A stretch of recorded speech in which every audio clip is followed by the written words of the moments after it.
So this is a quote from Andrew Yang to Muhan in what he calls a singularly Yang pep talk. Muhan, think of it this way. You were selected among thousands of applicants in an exhaustive national search for the most values-driven entrepreneurial college grads. From there, among the hundreds of Venture for America fellows, I asked you to join this campaign.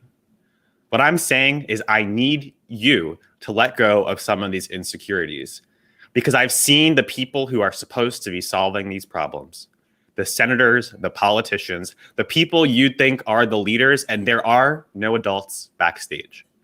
This is it. We are fucked. I guarantee you by the end of this, no one will do anything. So how prescient, right? 3 years later.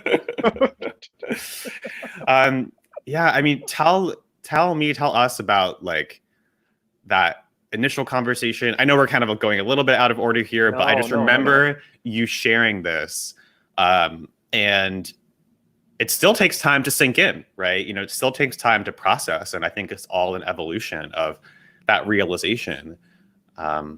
Yes. There's no one in, and I remember the way you put it. You were like, "There's no one in the wings, Jonathan." There's no one. No, exactly. And you know, maybe some like verbiages I've cleaned up or changed throughout, but like the idea there is no one in the wings. So I think it comes through my writing. You know, we enjoy a relationship, so you can fact check or even isolate certain examples. I have a personality that is naturally very self-critical, self-doubt, and certainly I think that stems very much. I love that you brought up the immigrant experience. I love that kind of outsider take and that wrestling for authenticity or qualification of being American. It's all there. And I will say it was fascinating. If I can just park this, later on when the campaign scaled and kind of our team on the operations team, which is wild because you weren't there for this portion of it, you know, you were doing greater things.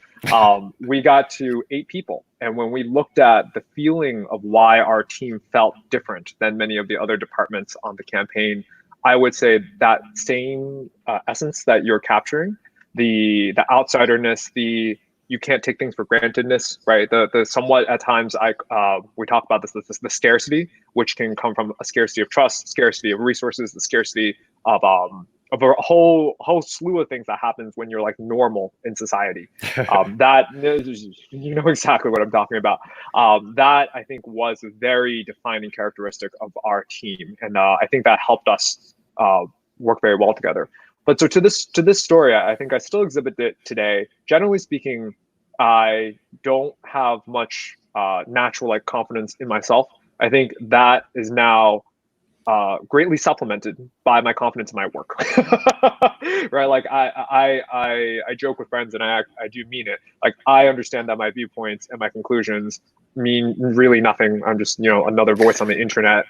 But you know, in my favorite example, like I know how to read an FEC compliance book. If it says that these are the rules and these are the rules, and I certainly know the quality of my work. So like all of you who don't even bother, you need to sit yourself down and comply, because this is like how a system is built, right? So in a strange way, for someone who sees institutional failure everywhere, and I know you see the same, I'm sure we'll talk more about it.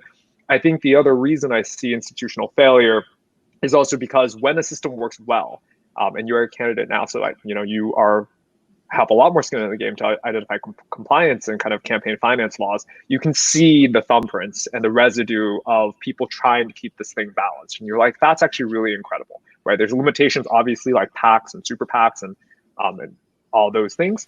But there generally is like a great respect I have for those who have come before us, who've tried to set some kind of a semblance of that. So that's generally a debrief of my style.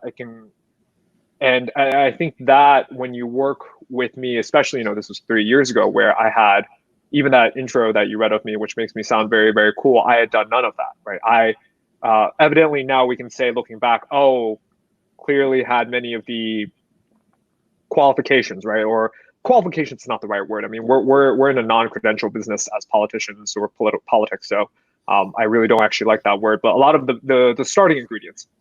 And so when put into the right case, it's like, okay, well, How do you literally run for office? Okay, well, there's a regulatory body. Cool, you do that.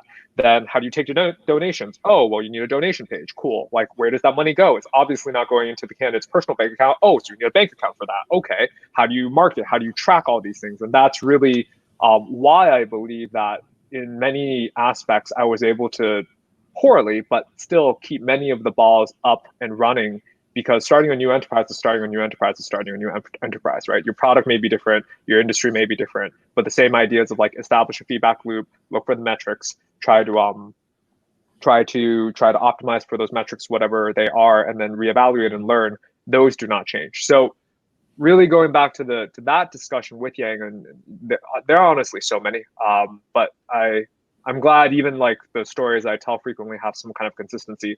That really stuck with me, because certainly there's and what's fascinating about that story is I told you this in 2018. Dude, this is like a year and a half later. Pandemics and COVID didn't exist.